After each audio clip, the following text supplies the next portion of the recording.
I very much understood as a youth that I sort of joined a story that started before me. So I came to the UK in 1997, but like shit was kicking off in the 80s and the 70s and the 60s, and I learned a lot of that from my elders. Yeah. So I understood sort of why my neighbors looked the way that they did, why we had a lot of Caribbean neighbors, why we had a lot of West African neighbors, like the histories of migration. It was all educated to me by my elders. Yeah, wow.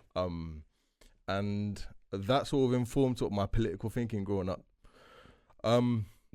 But at the same time, it's not just looking back at history, but in the present day, as I was growing up as an adolescent, a teenager, I was seeing the city change around me quite rapidly. Gentrification, baby. That's it.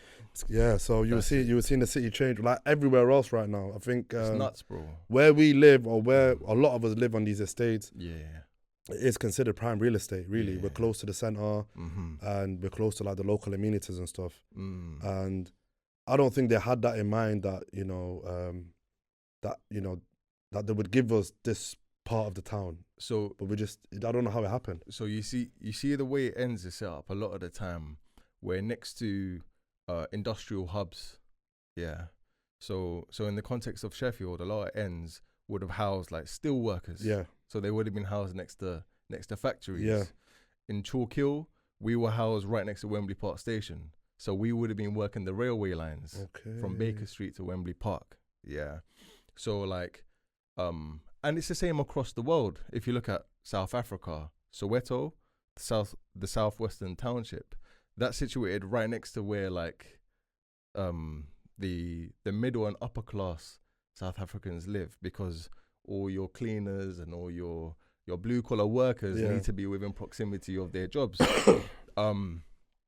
And so a lot of social housing would have been built nearly 100 years ago, if not like longer. But then we go through a deindustrialization period in like the 70s and 80s, where we're not necessarily manufacturing stuff on home soil, we're importing stuff. And so places like Birmingham, places like Sheffield don't necessarily have that industry. No, they don't anymore. Those industries have been, obviously, I think, I don't know, it's Margaret Thatcher's regime maybe that this like got rid of a lot of that. And so cities look for new ways to make money. And like land and development becomes the thing to trade. So land becomes commodified, and it becomes the product that they sell to international markets to get a profit out of. And like, so that's at what point did you say? Obviously, I don't know. Some would argue gentrification is good. Some would argue it's bad. I hear it. The positives I see of gentrification is some places generally look like slums. Do you know what I'm saying? And they need to be gentrified. There's a few estates in my city that I look at and I think, this place could do with some work and stuff. But it also has the negatives as well, where it's forcing out the locals. Do you know what I mean? So for you, at what point were you like, okay, just starting on gentrification, what's your stance on it? Gentrification is never a good thing, because if we look at the definition of the word, it's to sort of transform an area from a particular working class character to the gentry, which is an old English medieval term of like middle classes or above. So that's where the root word gentrification comes from, gentry. It was coined by Professor Ruth Glass. Right.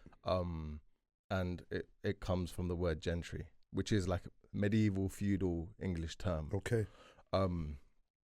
And so gentrification only happens with one condition, and that's the displacement of an existing population. Now, displacement comes with many negative implications, like economic implications. There are some families that can't get loans from banks, but they might be part of systems like Partners, or like in the Middle Eastern community, it's Silfes. Yeah, we've got Utah and Hagbed. There you go. Yeah. And like, you can only have access to these community banking systems if you're in a certain geography with like-minded and people who share your heritage. Factor. Gentrification sees the breakup of those networks, and there's a lot more damage to do with like mental health. People, it's called phenomenological displacement. Rotted. It's a big word. Yeah. It's a big word, and so this is like research coming out from a professor called Loretta Leese, who's like the guru of gentrification. She's in Boston right now, and that's sort of the feelings of loss that you have from seeing an area change, like that corner shop that you used to walk past every single day when you were in primary school or secondary school, no longer being there. Feels like you've lost a part of yourself, like a memory that you've associated. 100%. And a lot of people think gentrification is necessary. People talk about certain ends being run down and whatnot.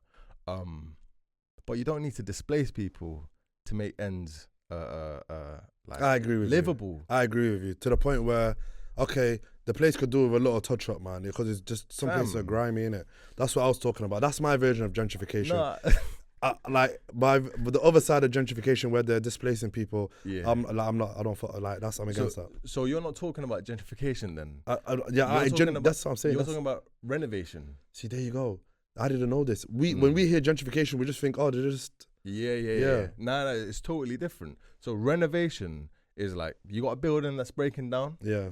And you put a bit of money to fix up the windows or the doors, or you paint it again. Yes. Now a lot of ends in the UK experiences something called management decline.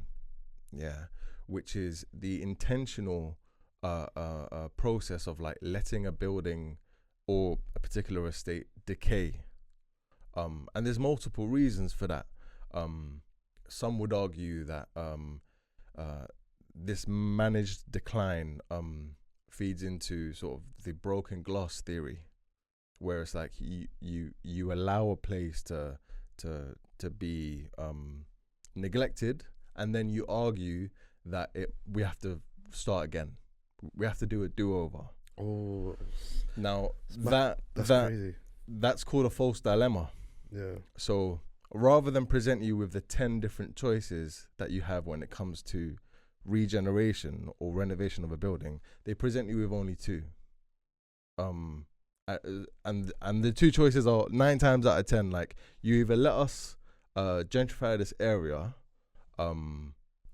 meaning you get displaced, but you know the place is rejuvenated, or we leave it and we're not fixing nothing and it will continue to decay, and that's the 2 choices. People will live in squalor, innit? They'll live in squalor. Yeah. When in reality there are like 10 other choices outside of the 2 that's presented to us. Yeah. People talk about, you know, these brutalist towers or these mid-century modern towers are poorly built, or they're too old and they need to be replaced. But I'm like we have Victorian buildings that are even older than brutalist and mid-century. Listed buildings, and there are books this thick that are dedicated to making you understand or teaching you techniques to like maintain these buildings. But you don't want to maintain the ends. But they, of course, because who do you think makes up the ends? It's us, innit? Do you see it? Yeah.